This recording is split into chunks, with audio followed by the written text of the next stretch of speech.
Hello, this is Ben Television News Roundup, a compilation of major stories in the weekend. I am Tunde Alabi. Thank you for being part of the program today. US President Barack Obama has praised the role and impact the Catholic Church has had on the poor and the less privileged across the world. President Obama disclosed this at the welcome reception for the Pope held in the White House.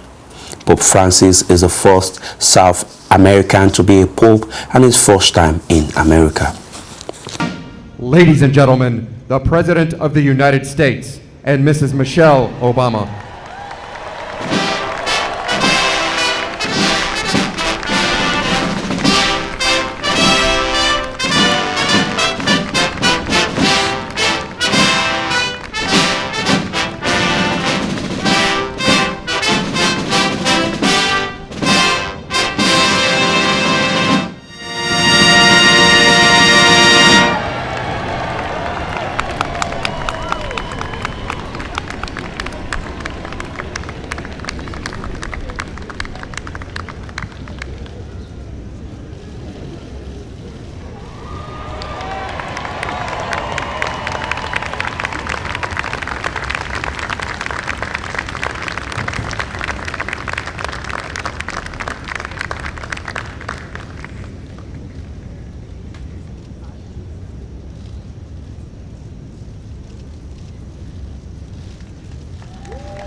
Holy Father, on behalf of Michelle and myself, welcome to the White House.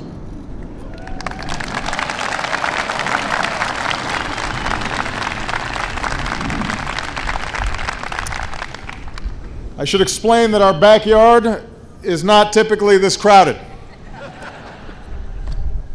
but the size and the spirit of today's gathering is just a small reflection of the deep devotion of some 70 million American Catholics.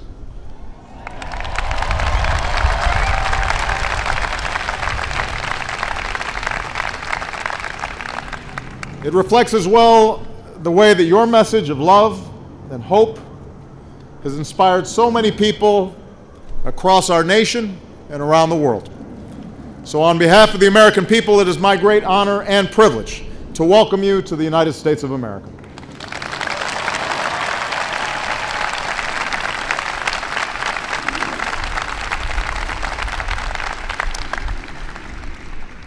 Today we mark many firsts. Your Holiness, you've been celebrated as the first Pope from the Americas.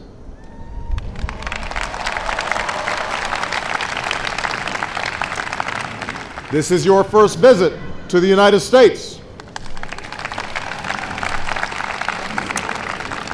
And you are also the first pontiff to share an encyclical through a Twitter account.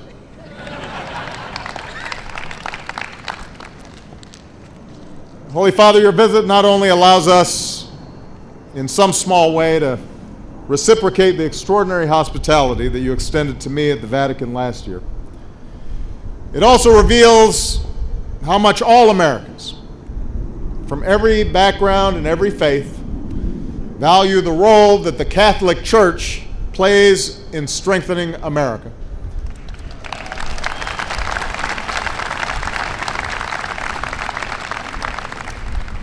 From my time working in impoverished neighborhoods with the Catholic Church in Chicago, to my travels as president, I have seen firsthand how every single day Catholic communities, priests, nuns, laity, are feeding the hungry, healing the sick, sheltering the homeless, educating our children, and fortifying the faith that sustains so many. And what is true in America is true around the world. From the busy streets of Buenos Aires to the remote villages in Kenya, Catholic organizations serve the poor, minister to prisoners, build schools, build homes, operate orphanages and hospitals. And just as the church has stood with those struggling to break the chains of poverty, the church so often has given voice and hope to those seeking to break the chains of violence and oppression. Mr. President, I'm deeply grateful for your welcome in the name of the All Americans. As the son of an immigrant family, I'm happy to be a guest in this country, which was largely built by such families.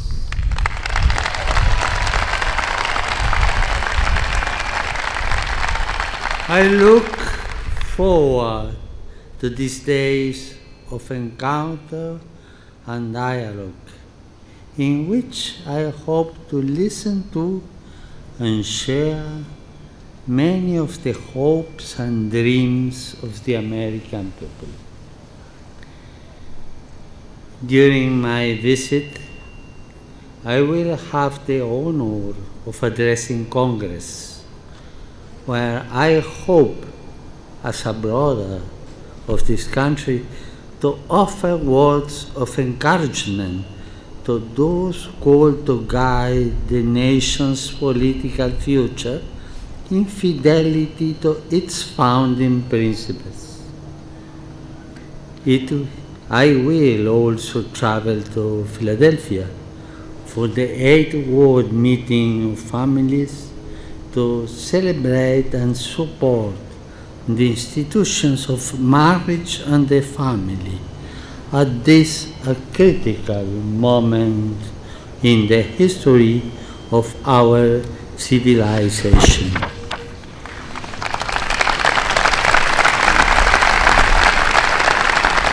Mr. President, together with their fellow citizens, American Catholics are committed to building a society which is truly tolerant and inclusive, to safeguarding the rights of individuals and communities, and to rejecting every form of injustice, discrimination.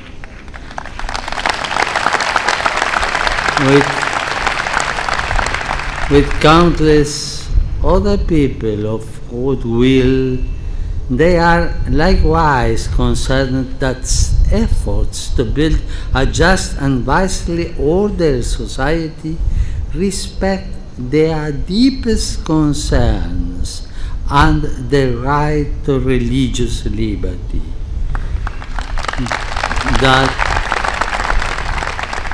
That freedom remains one of America's most precious possessions.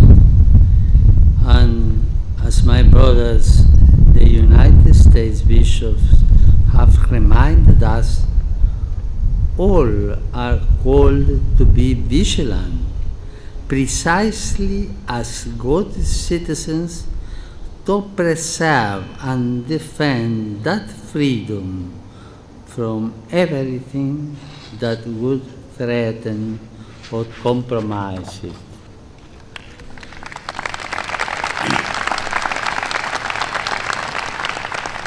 Mr. President, I find it encouraging that you are proposing an initiative for reducing air pollution.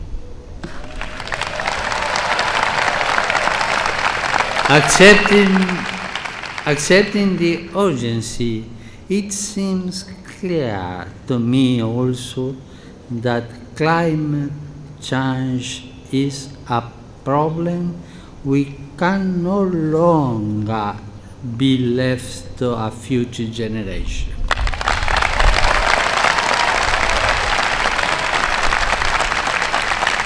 When it comes to the care of our common home, we are living at a critical moment of history. We still have time to make the change needed to bring about a sustainable and integral development, for we know that things can change.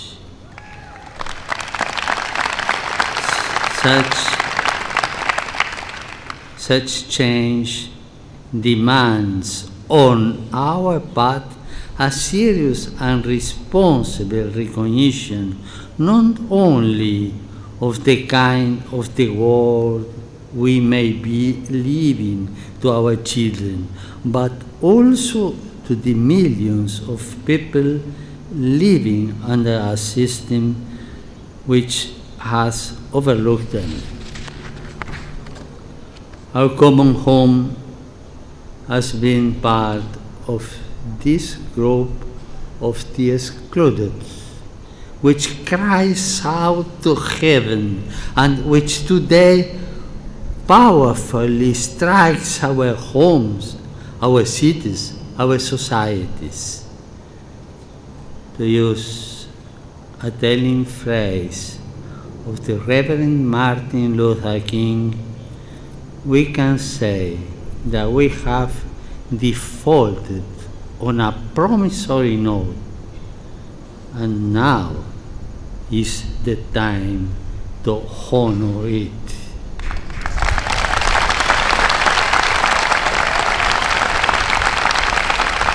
250 people have been killed and several hundreds injured in a stampede in the holy city of Mecca. The stampede is said to have happened in the neighborhood of Mina.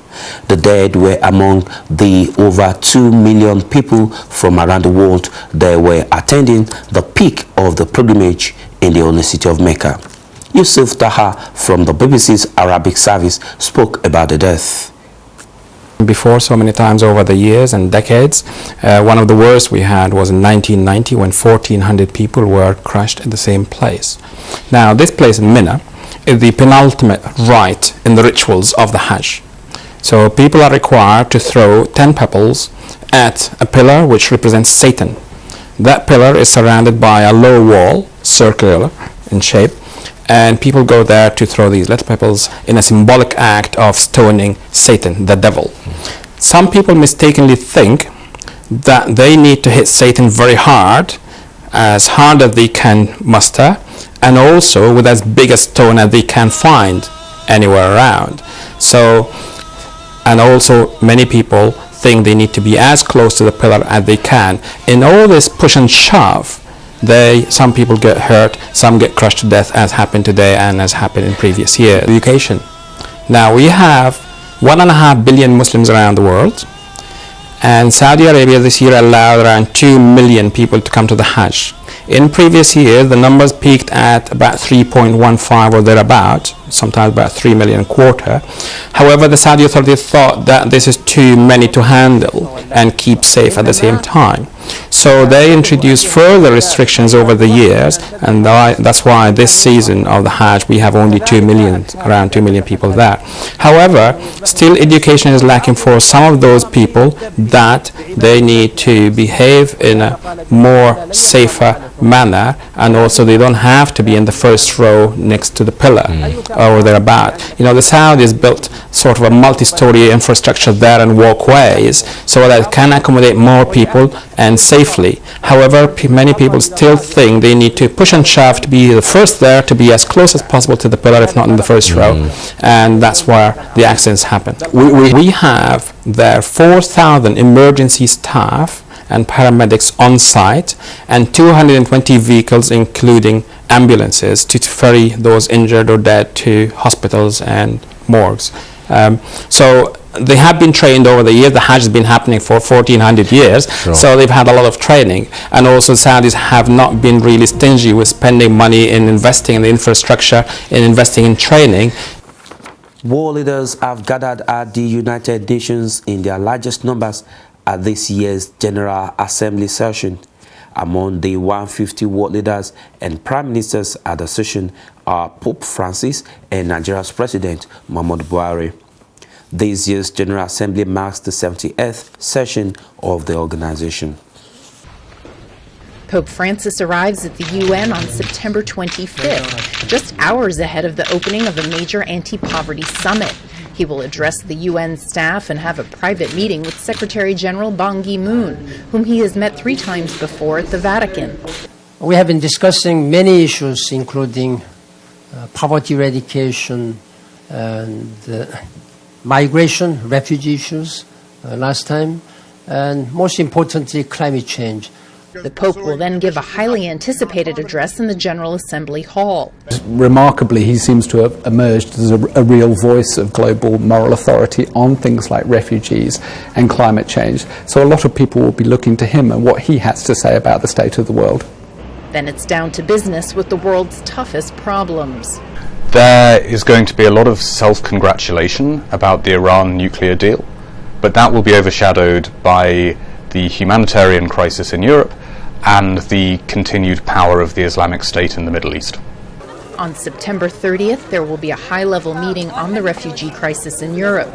The Secretary General says he hopes to mobilize a humane and effective response. The majority of refugees are Syrians, fleeing nearly 5 years of civil war. Russia's recent increase in military support to Syrian President Bashar al-Assad has raised tensions with Washington. President Vladimir Putin, who has not attended a General Assembly in nearly a decade, may bring a new strategy on Syria, but it may not be to everyone's liking. But there is a fundamental division with the US and Europeans over Assad and Moscow's continuing support for Assad, and so it's likely to be a diplomatic breakdown rather than a breakthrough. President Obama will preside over a meeting on combating terrorism. The president's going to convene a meeting to look at countering violent extremism, to look at what the coalition has achieved and where the gaps are. This year's General Assembly may be the biggest ever, both in terms of leaders and challenges. Margaret Bashir, VOA News, the United Nations. The Labour Party leader Jeremy Corbyn has disclosed in this interview with BBC how he became Labour leader, the series of challenges he had to overcome, the future of the party under him, and the future of Britain in the EU. I had great difficulty getting on the ballot paper, as everybody knows, and eventually I got 36 nominations with less than 2 minutes to go. And so I was on the ballot paper.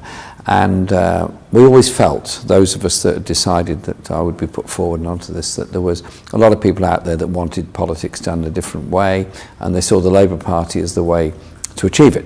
And we started by doing the hustings events. I started with the Fabian Society hustings, then the General Municipal Workers Union, and then eventually other ones. And we organised public events to follow those hustings in different towns. And I remember very distinctly the public meeting we organised in Nottingham was absolutely ram-packed in the Arts Centre there. And I realised then the enthusiasm there was for doing things differently. And was that the moment you thought maybe this might happen? Not exactly, because we were still being put way behind in everything, but I just felt there was an enthusiasm there. There was a lot of enthusiasm for our campaign, the style of it, and the inclusion of it, because we put out 13 policy consultation proposals, and people are still responding to those, and we involved a huge number of people, both returnees to the Labour Party, who were probably resigned after the Iraq War, and a lot of young people that came in. But one night, we had a phone bank when 400 people came to make phone calls to Labour members and supporters. That's got to be quite a big phone bank for volunteers. You won against the wishes, though, of the Labour establishment, if you like. What's it like today at Prime Minister's Questions, for example, to be there and know that your colleagues, your MPs sitting behind you, didn't think that you were the right choice?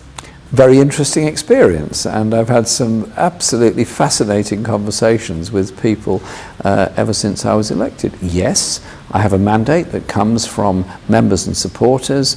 I was not supported by the majority of MPs, but I have to say they've been respectful, cooperative, and we have managed to put together a shadow cabinet which does have a majority of women on it, and is, I think you would agree, a broad range of opinion. So there's going to be some very interesting debate days ahead, but I think people have to recognise that the thirst out there for a different way of doing politics, a different way of doing our democracy, is something that I feel very strongly about, and is an enormous responsibility on me to make sure it's delivered. For how long will you allow members of your shadow cabinet to disagree with you very publicly? So, for example, this week we've seen the shadow foreign secretary say Labour would never campaign to leave the EU.